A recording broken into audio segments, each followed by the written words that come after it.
réunion de sages, les 2 hommes de Dieu. Finalement, avec la sagesse de Dieu, ont compris qu'il fallait qu'ils se parlent pour le bien des enfants. Exactement. C'est un peu là où je voulais amener et faire comprendre aux gens que on peut être musulman, on peut être chrétien, mais si on essaie de dépasser cela et de mettre vraiment Dieu en avant par les considérations religieuses, on peut arriver à quelque chose. Donc c'était un peu ça le message. Oui, n'est-ce pas? En fait, moi je m'attendais à une réaction excessive venant des 2 parents. La confrontation. Une confrontation. La bagarre. Non, c'est pas un échange téléphonique en plus, hein. Oui. On échange dans la sagesse. Refuse. Moi, je mais il y a eu un intermédiaire. Tu vois, ça ne va pas. Pendant que le père avait déjà un avenir bien choisi. Mais pourquoi les deux que je présente un peu comme des sages, finalement, vont se mettre à discuter et à accepter?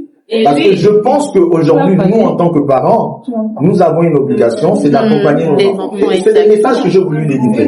Nous devons accompagner nos enfants. Accompagner nos enfants, c'est aussi écouter nos enfants, mais c'est conseiller nos enfants, mais c'est pouvoir faire des concessions aussi pour que nos enfants soient heureux. Vous voyez?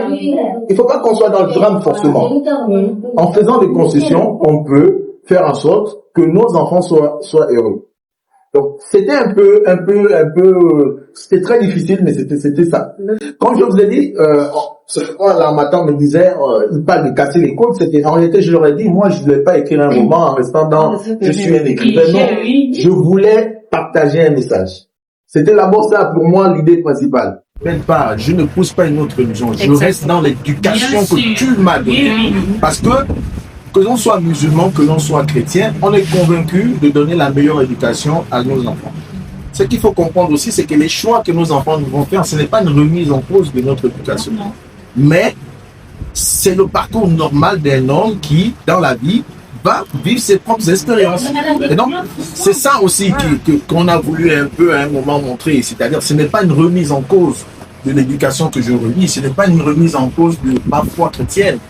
Mais tu m'as appris à aimer. Tu m'as dit Dieu est amour. Et aujourd'hui, au nom de cet amour de Dieu, tu me dis je ne peux pas épouser quelqu'une parce qu'elle n'est pas de la même religion que moi. Ça pose problème. Et donc, c'est pourquoi on a voulu un peu, voilà, essayer de trouver quelque chose qui... La partie religion, voilà.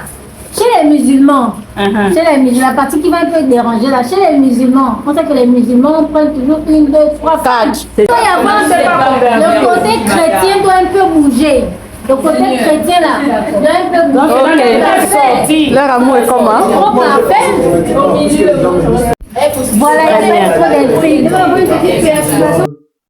trop Merci vraiment pour l'instant. Merci, c'est très simple. J'ai pris vos remarques, donc quand je vous disais aussi, c'est que, voilà, il y a un travail qui est fait par la France. Je pense que c'est les mêmes remarques que je faisais. Donc, on a décidé de prendre la forme, de garder un certain nombre de choses. Mais effectivement, il y aura des améliorations sur la forme, etc. Donc, merci encore à tous. Merci pour ceux qui ont pu vivre les émissions à travers notre vie.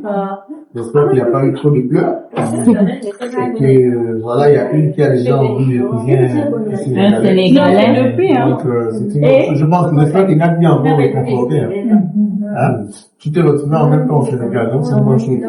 En tout cas, merci à vous et vraiment plus de personnes qui comprennent ce que vous êtes en train de faire et qui puissent, voilà, partager cette passion avec vous. Je pense que ce serait une très bonne chose. Donc, considérez que je suis désormais membre. Bienvenue.